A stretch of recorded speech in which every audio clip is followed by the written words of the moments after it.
Your vocal mixes are just a few simple steps away from sounding like this. I'm calling, come find me. The human voice, as diverse and expressive as it is, can be one of the hardest instruments to mix properly. But what if I told you that you're just a few small key points away from having an incredible vocal mix? Some of these you may already know, while others might surprise you. So be sure to take note of each one for the best results. That being said, let's dive into one of the most important aspects of any mix, and it happens before the mixing has even started. Let's head straight to the source and find out how to get a great vocal recording. Alright everyone, meet Jessica Bartolotta from Dynamic Duet Studios. She's the one that's recording the vocals for me today. She has a fantastic voice, and I just want to thank her so much for doing this project with me. You are awesome. So why is recording so important? Well, it's the foundation for everything you're going to be doing afterwards.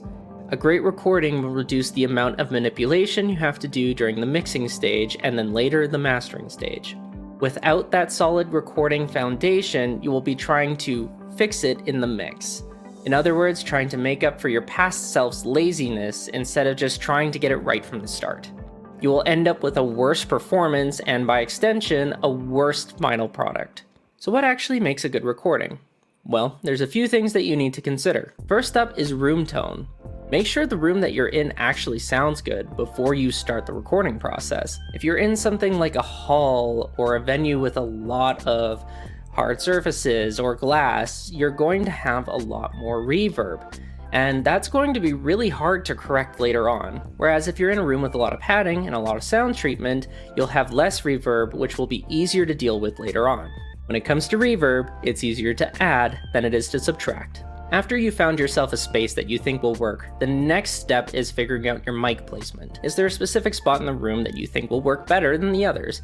And is it going to be comfortable for your artist? This is not something that a lot of people think of, but make sure that your artist is actually going to enjoy the recording process and they're not just staring into an empty closet or something strange, because it'll really throw them off their game and give them a worse performance than they would have otherwise, say, looking out into a big open space, or looking out into a window, or at a nice painting, or literally anything else with an ounce of interest to it. It obviously shouldn't take precedence over a good sound, but maybe keep it in mind when you're trying to find out a good place to put your microphone.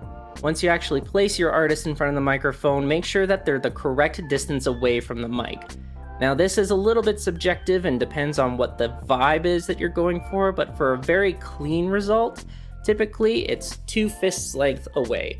So if I put my hands like this, I should be about here. This is where I should sing from. And now we can actually finally start recording, and this is where a ton of subjectivity comes into play. Personally, when I'm working with my artists, I like to work by section. We record one singular take in that section, go back and listen through it again, and if we like it, we keep going. If we don't, we go back and re-record over that part. This saves a lot of time in post because now you're not trying to comp vocals afterwards, and you get the artist's input on what they think the best take is. This also lets us correct smaller mistakes that we wouldn't have otherwise heard if we were recording the entire song. Small blips or clips that happen in individual words because we're only looking at a small set of lyrics. It is all personal taste, but it is my preferred method and the preferred method of everyone that I work with. But it's not gonna work for all artists. Some people really need that connectivity to the music to give a good, solid performance. In which case, it might be better to just let them go through the entire song. Regardless of your method, after you feel like you have a solid performance for your main vocal, the next step is to add some layers. These vocal layers can be a ton of different things. They could be ad-libs, they could be harmony, they could be a vocal doubling. What's important though is you give yourself a little bit more to work with during the mixing phase, because oftentimes if you just record a singular vocal, it'll sound thin and like it's not sitting correctly in the mix. That being said, there are some instances where recording a single vocal line is the vibe that you're going for, in which case ignore what I just said. Or maybe you've run out of studio time and you can't record those extra layers. Not to worry, I'll show you some tips that you can use if you've only got one vocal track later on in this video. This one is a bit of a bonus tip, but try out different microphones for your vocalist. I've worked with Jess a few times before, and I know which microphones sound good and what I wanted for this project, so we skipped that step. But if you're working with somebody new that you don't really have any experience with, I would highly recommend bringing a couple different microphones with you to the recording session so that you can compare and contrast what sounds best. Let's say you just captured the best performance of your life. You still can't call these a pro vocal mix before you've even brought them into the mixing booth. Now it's time to show off your real skills and add in a bunch of effects, right? Wrong. There's still some important work that needs to be done before the creative mixing can begin. First, we have to clean and polish the track so that it's ready for use. What I mean by cleaning a track is simply going in and removing any unwanted noise or blips and ensuring that the parts that you do want, the desirable sections, are maintained and then later enhanced. The first thing you want to do is remove unwanted breaths, rustles, bumps, anything that isn't a vocal performance. After you've gone through and chopped up your vocal line, you then want to glue the whole thing together into a single take. And make sure, above everything else, you give it a color. I don't care what color, just give it a color. It's important, it matters. Do it. Next up, you want to use a pitch correction software like Auto-Tune or Melodyne. I prefer the workflow of Melodyne, so I will be using it here. Just a small little tutorial about how I use Melodyne. I will listen to each line of the song one at a time. For each line, I will go in and adjust the note separation if I feel like I need a little bit more detail in some sections. This will involve splitting up the notes that Melodyne has read if I need to get a little bit more detail. After that, I will pitch correct all the notes so that they are perfect or near perfect. Then I'll go in and adjust any inflections between those notes so that if they need to run a little bit more smoothly, they can, or if they need to be a little bit more jarring, they can be that also. Afterwards, I adjust any drift or vibrato, and then if I need to, I will also use the amplitude tool to bring the volume up or down if there's a particular word that's jumping out at me. Lastly, after those pitches have been corrected, I'll go in and do some time adjustment for that line. After that, I'll repeat this process for every single line of the song until it's done. This is honestly the most time-consuming part of the cleaning process, but it is so worth it. The difference from the before and after is night and day. I guarantee it is so worth it. Sometimes I'll even add a second tuner on top of Melodyne to give it more of an auto-tuned effect if that's what I'm going for. It's really good for stuff like pop and electronic music where that auto-tune sound is actually desirable. But moving on from pitch correction, we also need to add in a little bit of EQ. Now, the type of EQing that you're going to do is going to be very dependent on your artist and your style. However, most of the time, you're pretty much guaranteed to be able to do a low cut to get rid of those really low bass frequencies. What's next for me? How can I see? I usually add in another cut around the nasal sort of area, the kind of sounds, so that I can diminish that as well. But again, very dependent on the artist and the style that you're doing. After that EQ, I'll add in a very basic and light compressor to help mitigate some of those extremes in volume, both low and loud. What's next for me? And finally, after that compressor, I may or may not add a de-esser on top of it if I feel like the artist needs it. But now, with all of that cleaning out of the way, I feel like I've kept you all waiting long enough. It's time to make those vocals sparkle with some added creative effects. I usually start my creative effect chains with another EQ, this time to boost the frequencies that I really like. In this example, I added some very high-end frequencies so that I could give a little bit of airiness to the vocal. What's next for me? How can I see? It's too overgrown and I can't find my feet. The next thing I like to add in my chain is what I like to call a color compressor. This is a compressor that adds some extra tones as well as control the volume. What's next for me? How can I see? It's too overgrown and I can't find my feet. Don't wanna let you down. I'll be around. UA has a ton of examples of compressors that I like to use for this purpose. After I've added in the compressor, I usually go for my time-based effects.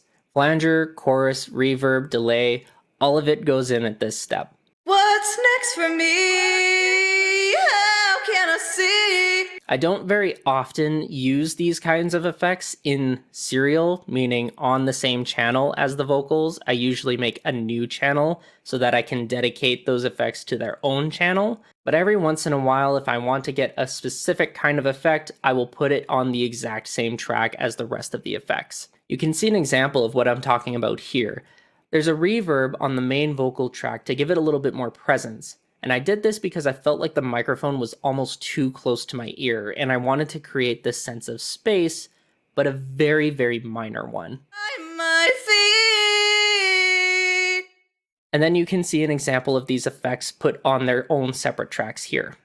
What's next for me? How can I see? These are typically way more pronounced, and I like having the added control of having them on their own separate tracks. After I've done all those time-based effects, I add in everything else. This can include distortion, saturation, some filtering, maybe a reverse effect, and another one called the Haas effect. Now, I mentioned earlier that if you only recorded one vocal track, that I'd show you a tip to get around that very thin sound. The tip that I'm going to give you is the Haas effect. The Haas effect, in technical terms, is two copies of a sound heard by a listener that are a slight time difference apart, and in effect make the sound bigger rather than two distinct sounds. I felt like I said sound way too many times for that, but the effect of it is that you can have a singular source copied over with a slight delay and have it sound much wider than it would on its own. You can have a similar effect if you change the pitch of the second copy. Now, what I've done here is I created two buses that are taken from the main vocal. One panned hard left and one panned hard right. Each track has a pitch shifter on it that is moved a couple cents down or a couple cents up. Now if I play it, you can hear how it sounds like there's two distinct sounds happening on either side, and it gives this sort of filtery effect. What's next for me? How can I see? But if I add it in with the main vocal, it'll give the effect that the vocal is a little bit wider than it was when it was on its own. Don't wanna lay you down, I'll be around. This is nowhere near as good as adding in second layers to your song, but it will work in a pinch. Just be careful not to use too much of it because it can throw your mix out of phase. After I'm done adding in all of these extra effects, I'll throw in a few more buses for added compression or special effects or different automation if I want to do it. And then I like to finish off the track by adding in this plugin called Verve. As far as I can tell, it's an analog simulator, but it has such a nice tone to it, and it just adds that little bit of extra sauce into the mix. As I wander farther out, as I wander farther out. And then after all of that, you would think that your vocals are now perfect, but not even close. You still have to mix this wild beast back in with the rest of the instruments. The way I like to do this is I like to center my lead vocal and bring it up to a volume where it will stand above all the other instrumentation. What's next for me? How can I see? It's too overgrown and I can't find my feet. After that, I usually add in one instrument at a time and blend them into that main vocal and figure out where they should sit in comparison to it. My feet. Don't wanna lay you down, I'll be around. How did the silence be too loud? Again, this is pretty subjective, but I do this because vocals are usually the focal point of a song. And because of that, it's usually great if they're centered and sitting above the rest of the mix. Again, I know outlier circumstances or people that do things differently. I'm just mentioning how I like to do this more pop style sort of mix. And after I get everything set to where I like it, I'll go back into the EQs and do more boosts and cuts to each instrument so that none of them are clashing frequency-wise. Lastly, I'll use some automation on each track for creative effect and to give the song some expression and dynamics. Well, it's been a long and fulfilling journey to get to this point. Your vocal mix is now 99% perfect. There is still one final tip that I will impart to you to fill that final gap. The key is now maintaining that vocal's power and clarity through the mastering process. and there are 2 tips I'm going to give you in order to do that.